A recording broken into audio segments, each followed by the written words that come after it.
देखा। मन रे क्यों गुमान अब करना, तन तो तेरा खाक मिलेगा। ए मन किस चीज का तू गुमान करता, यदि शरीर का गुमान करता, अरे इसे तो मिट्टी में मिल करके मिट्टी हो जाना है। फिर हमें धर्मराज के सामने पेश होना पड़ेगा। हमारी ख्वाहिशों, हमारी इच्छाओं और हमारे कर्मानुसार जहां भी वह मुनासिब समझेगा हमें जन्म लेना पड़ेगा। एक देह के बंधन से हमारा छुटकारा नहीं हो पाता, दूसरा देह रूपी कलबूत हमारी आंखों के सामने नाचना शुरू कर देता। हमेशा हम दुनिया के जीव इस कैद खाने में कैदियों की तरह पड़े रहते। अरे बड़े बड़े राजे महाराजे जिनके मुख से निकला हुआ लफ्ज कानून बन जाता था, आज उनकी हस्ती कहाँ है? उनकी कब्रों पर हम ठोकरें मार मार के गुजरते हैं, उनकी हड्डियां हमारे पैरों के तले कुचली जाती। क्या हम भूल चुके हैं एक समय हमारा भी आएगा? अरे हमारी भी कब्रों पर लोग ठोकरें मार मार के गुजरेंगे, हमारी भी हड्डियां लोगों के पैरों तले कुचली जाएंगी। इसीलिए महात्मा प्रेम से समझाते हैं, भाई तुम उस समय को, उस वक्त को अपनी आंखों के सामने रख कर देखो। उस समय कौन तुम्हारी सहायता करेगा, कौन तुम्हारी मदद करेगा? धन दारा सुत नाती कहियन और यह नहीं आवे काम। अरे बाल बच्चे, रिश्ते नातेदार, ये कुटुंब परिवार वाले जिनके लिए तुम इतनी ठगियां करते हो, इतनी बेईमानियां करते हो, इतने इतने जिंदगी के उसूलों को कुर्बान कर देते, इनको तो यह भी पता नहीं चलता है कि मौत के फरिश्ते आए किधर से और लेकर किधर चले गए। मशक समान जान यह देही, बहती आठों याम। मशक होती है, चमड़े की बनी हुई होती, और हम उसमें हवा भर करके नदी के किनारे से दूसरे किनारे पर पहुंच जाते। अगर मश्क से हवा निकल जाए तो मश्क तो डूब ही जाएगी, जो लोग उसका सहारा लेते हैं वे भी पानी में डूब जाएंगे। महात्मा समझाते हैं, भाई तुम्हारा ये शरीर भी उस मश्क के समान है, इसमें श्वासों की हवा भरी है, और जब तक श्वासों की हवा भरी है, अरे हम दुनिया की गफलत में बेहोश हैं, दुनिया के काम धंधे में फंसे हुए। लेकिन जिस वक्त ये श्वास रूपी हवा मश्क से निकलेगी, अरे हमारी हस्ती तो खत्म हो ही जाएगी। जो लोग हमारा सहारा लेकर के अपना जीवन यापन कर रहे, वे भी घबरा जाएंगे, रोने चीखने और चिल्लाने लग जाएंगे। बड़े बड़े राजे महाराजाओं की मशकों से हवा निकल गई। प्रेमी भाई बहनों, महात्मा केवल हमारी हालत ही बयान नहीं करते, केवल हम पर तरस ही नहीं खाते, बल्कि हमें यहाँ से निकलने का रास्ता भी समझाते हैं। महात्मा कहते हैं, भाई तू अचेत गाफिल हो रहता, सुन ले मूल कलाम। वह मूल कलाम जिसे संतों महात्माओं ने शब्द या नाम कह करके याद किया, जिसे मुसलमान फकीरों ने बागे आसमानी, कलाम इलाही, निदाए सुल्तानी या कलमा कह करके याद किया, जिसे ईसा मसीह साहब ने वर्ड या लागश कहकर याद किया, जिसे गुरु नानक साहब ने धुर की वाणी, सच्ची वाणी, अनहद वाणी कह करके याद किया। वह मूल कलाम, वह शब्द, वह नाम दोनों आंखों के मध्य भाग में दिन रात धुनकारें दे रहा। जब तक हम अपने ख्याल को उस शब्द के साथ नहीं जोड़ेंगे, हम देह के बंधनों से कभी छुटकारा हासिल नहीं कर सकते। जन्म मरण के बंधनों से कभी हम आजाद नहीं हो सकते। शब्द मर सो मर रहा, फिर मरे न दूजी बार। जोड़ते बैठते चलते फिरते अपने ख्याल को शब्द या नाम के साथ जोड़ देते, ऐसे जीव हमेशा के लिए अमर हो जाते, देह के बंधनों से हमेशा के लिए छुटकारा पा जाते। शब्द शब्द पौड़ी पर चढ़कर पहुंचो सचखंड सतनाम।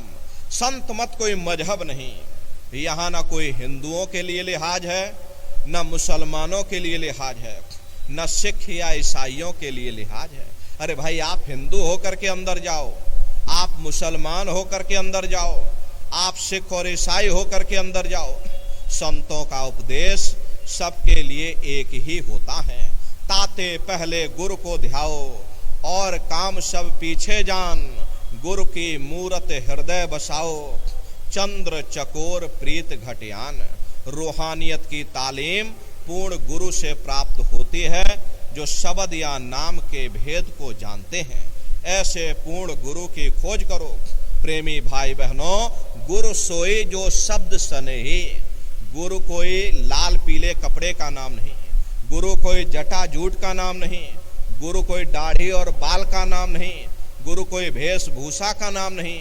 कहते हुए गुरु सोई जो शब्द सनेही, शब्द बिना दूसर नहीं सेही, शब्द कमावे सो गुरु पूरा, उन चरणन की हो जा धूरा, और पहचान करो मत कोई, लक्ष्य अलक्ष्य न देखो सोई, शब्द भेद लेकर तुम उनसे, और शब्द कमाओ तुम तन मन से।